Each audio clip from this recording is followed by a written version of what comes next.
this is William with Magnus Miniatures. Thank you so much for joining us today. So today I am going to be talking about how do you paint your cosplay weapons. In this case, we're going to be painting the Master Chief's weapon itself, the MA5S assault rifle. People say it might be one of the most badass weapon out there. I believe so. So what are you waiting for? Like and subscribe the video because I am going to show you how to paint them within hours, or maybe 2 or 3 hours. I spent about 5 hours in working doing so. You're probably gonna spend 2 hours by watching the video. So if you haven't done it, pause the video right now, click and...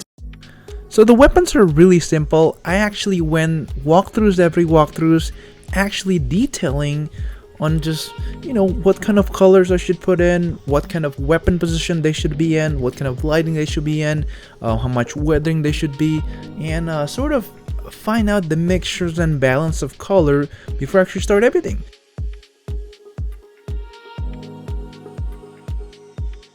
So I began with just simply masking a bunch of majority of the colors. When I have the white, when I have the green, and I want to make sure that when I airbrush it, they're properly adjusted.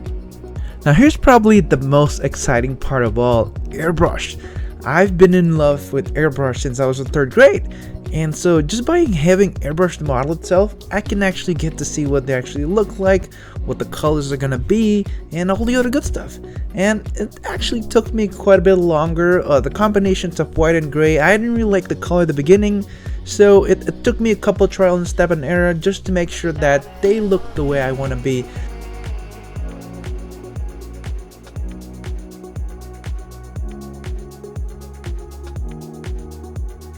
So on this portion, I actually want to make sure that they're dark enough to the way I want it.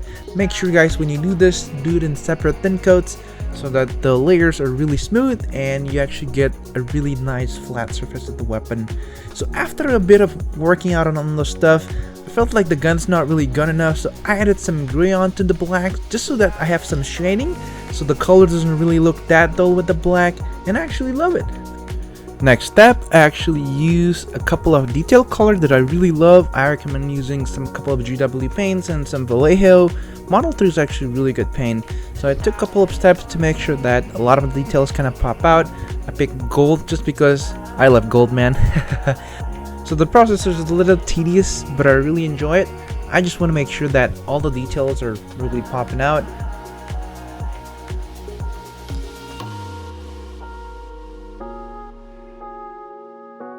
And also a lot of weathering. So after I was done with the weapon, I was actually enjoying the looks for a little bit, and just when I thought it was done, oh my gosh, I literally forgot something about the paint.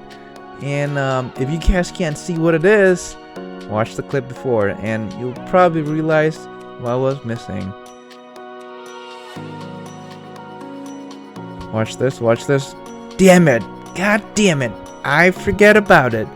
And so at this point, I gotta go back to the drawing board. I went airbrushing again. I masked the tape one by one. So this time I actually got inspired with the Strike Freedom Gundam, the Gundam of my life, literally. That's actually got the blue and white. Remember, when you do this, you want to make sure that you don't put the white too deep, because then you're actually gonna destroy the effect that you already done. I already destroyed a lot of the weathering effects, so I gotta redo most of it again.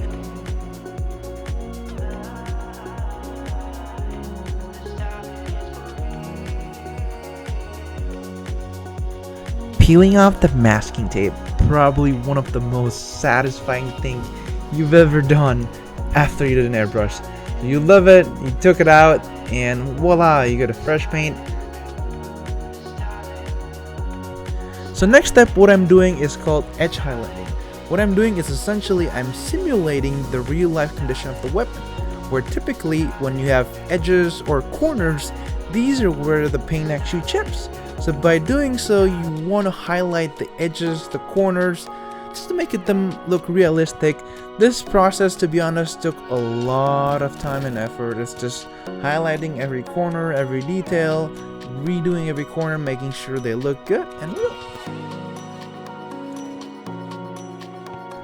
And then finally, probably one of the most important steps of this tutorial, I know I probably said it in every single detail that I said because everything is as much as important.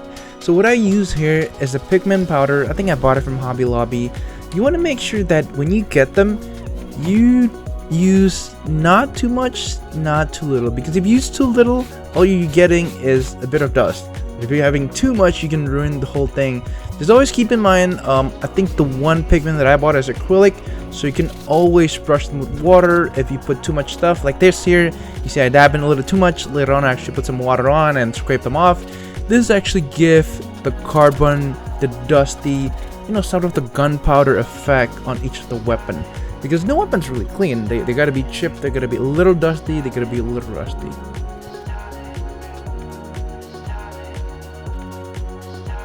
So there it is, guys. Thank you so much for tuning in my tutorial today. As always, if you like my video, smash the subscribe button right now, like it, and share it to the people. And as always, enjoy.